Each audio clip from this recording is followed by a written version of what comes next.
Perjalanan ziarah oleh grup Sholawat Tibil Kulub.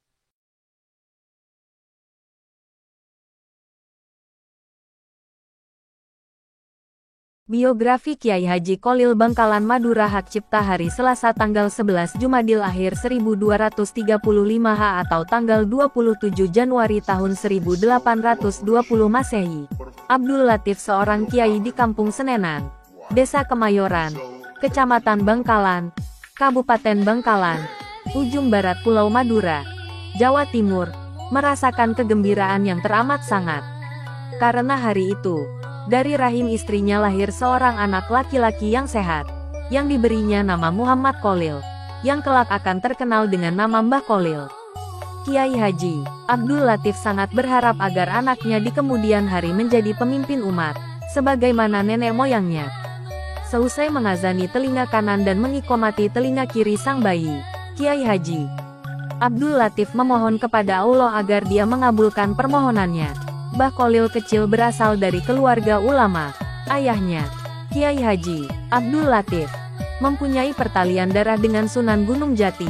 Ayah Abdul Latif adalah Kiai Hamim, anak dari Kiai Abdul Karim. Yang disebut terakhir ini adalah anak dari Kiai Muharram bin Kiai Asror Karomah bin Kiai Abdullah bin Sayyid Sulaiman. Sayyid Sulaiman adalah cucu Sunan Gunung Jati. Maka tak salah kalau Kiai Haji Abdul Latif mendambakan anaknya kelak bisa mengikuti jejak Sunan Gunung Jati karena memang dia masih terhitung keturunannya. Oleh ayahnya, ia dididik dengan sangat ketat. Mbah Kholil kecil memang menunjukkan bakat yang istimewa. Kehausannya akan ilmu, terutama ilmu fiqh dan nahwu, sangat luar biasa. Bahkan ia sudah hafal dengan baik Nasham Alfiyah Ibnu Malik 1000 bait ilmu nahwu sejak usia muda. Untuk memenuhi harapan dan juga kehausannya mengenai ilmu fiqh dan ilmu yang lainnya, maka orang tua Mbah Kholil kecil mengirimnya ke berbagai pesantren untuk menimba ilmu.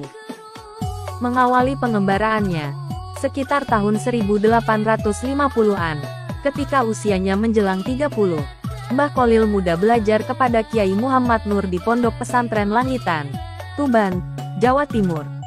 Dari Langitan beliau pindah ke Pondok Pesantren Cangaan, Bangil, Pasuruan. Kemudian beliau pindah ke Pondok Pesantren Kebon Candi. Selama belajar di pondok pesantren ini beliau belajar pula kepada Kiai Nur Hasan yang menetap di Sidogiri, 7 km dari Kebon Candi. Kiai Nur Hasan ini, sesungguhnya, masih mempunyai pertalian keluarga dengannya. Jarak antara Kebon Candi dan Sidogiri sekitar 7 km. Tetapi, untuk mendapatkan ilmu, Mbah Kholil muda rela melakoni perjalanan yang terbilang lumayan jauh itu setiap harinya. Di setiap perjalanannya dari Kebon Candi ke Sidogiri, ia tak pernah lupa membaca surah Yasin. Ini dilakukannya hingga ia dalam perjalanannya itu khatam berkali-kali. Orang yang mandiri sebenarnya. Bisa saja Mbah Kholil muda tinggal di Sidogiri selama nyantri kepada Kiai Nur Hasan. Tetapi ada alasan yang cukup kuat bagi dia untuk tetap tinggal di Kebon Candi. Meskipun Mbah Kholil muda sebenarnya berasal dari keluarga yang dari segi perekonomiannya cukup berada. Ini bisa ditelisik dari hasil yang diperoleh ayahnya dalam bertani. Akan tetapi, Mbah Kholil muda tetap saja menjadi orang yang mandiri dan tidak mau merepotkan orang tuanya. Karena itu, selama nyantri di Sidogiri, Mbah Kholil tinggal di Kebon Candi agar bisa nyambi menjadi buruh batik. Dari hasil menjadi buruh batik itulah dia memenuhi kebutuhannya sehari-hari. Sewaktu menjadi santri Mbah Kholil telah menghafal beberapa matan, seperti matan Alfiyah Ibnu Malik tata bahasa Arab. Di samping itu beliau juga seorang hafiz Al-Quran. Beliau mampu membaca Al-Quran dalam qiraat sab'ah 7 cara membaca Al-Quran. Ke Mekah kemandirian Mbah Kholil muda juga nampak ketika ia berkeinginan untuk menimba ilmu ke Mekah. Karena pada masa itu, belajar ke Mekah merupakan cita-cita semua santri. Dan untuk mewujudkan impiannya kali ini, lagi-lagi Mbah Kholil muda tidak menyatakan niatnya kepada orang tuanya, apalagi meminta ongkos kepada kedua orang tuanya. Kemudian, setelah Mbah Kholil memutar otak untuk mencari jalan keluarnya, akhirnya ia memutuskan untuk pergi ke sebuah pesantren di Banyuwangi. Karena, pengasuh pesantren itu terkenal mempunyai kebun kelapa yang cukup luas. Dan selama nyantri di Banyuwangi ini, Mbah Kholil nyambi menjadi buruh pemetik kelapa pada gurunya. Untuk setiap pohonnya, dia mendapat upah 2,5 sen. Uang yang diperolehnya tersebut dia tabung. Sedangkan untuk makan, Mbah Kholil menyiasatinya dengan mengisi bak mandi, mencuci dan melakukan pekerjaan rumah lainnya, serta menjadi juru masak teman-temannya. Dari situlah Mbah Kholil bisa makan gratis.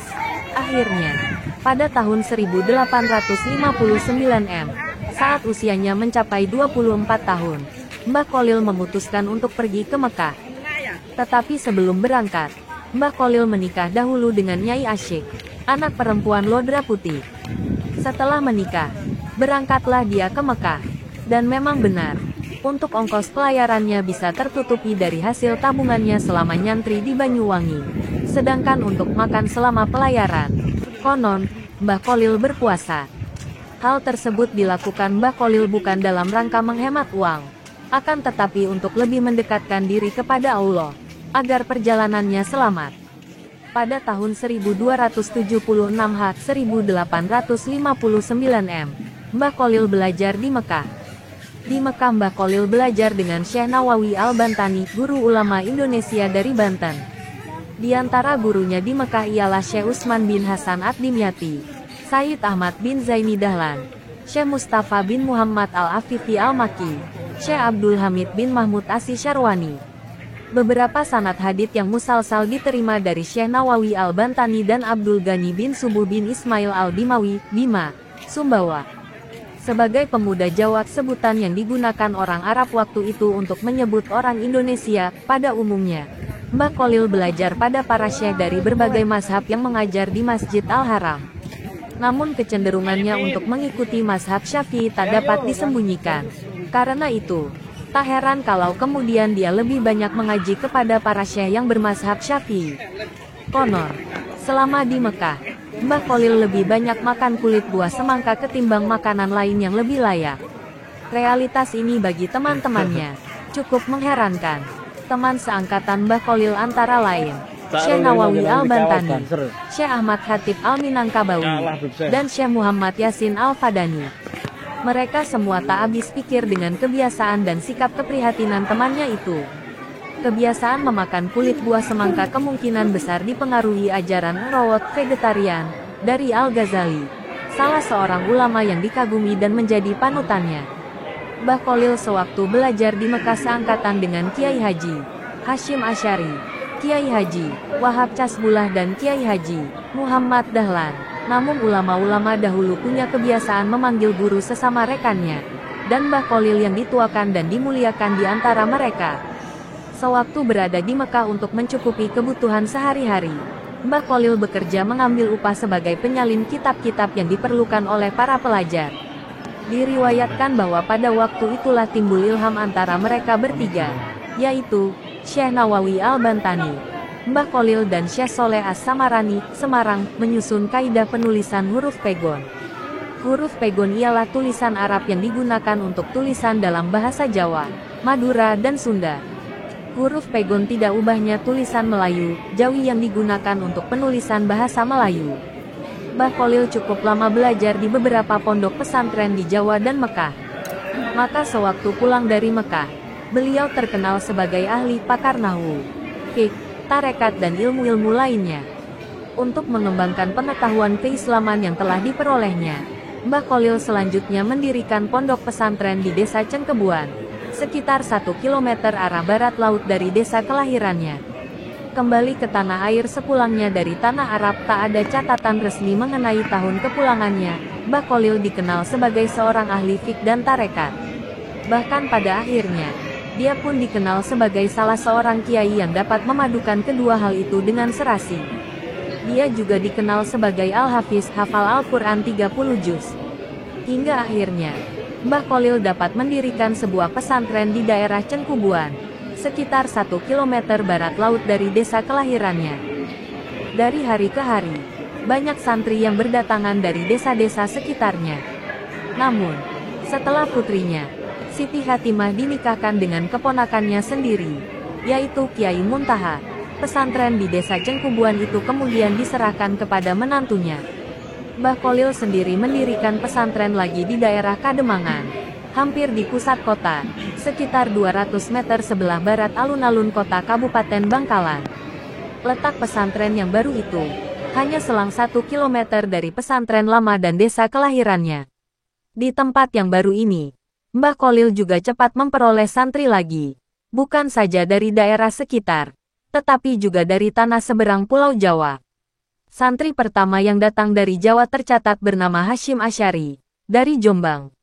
Di sisi lain, Mbah Kholil di samping dikenal sebagai ahli fik dan ilmu alat nahwu dan saraf, ia juga dikenal sebagai orang yang waskita, weru sakdurunge winarah tahu sebelum terjadi. Malahan dalam hal yang terakhir ini, nama Mbah Kholil lebih dikenal.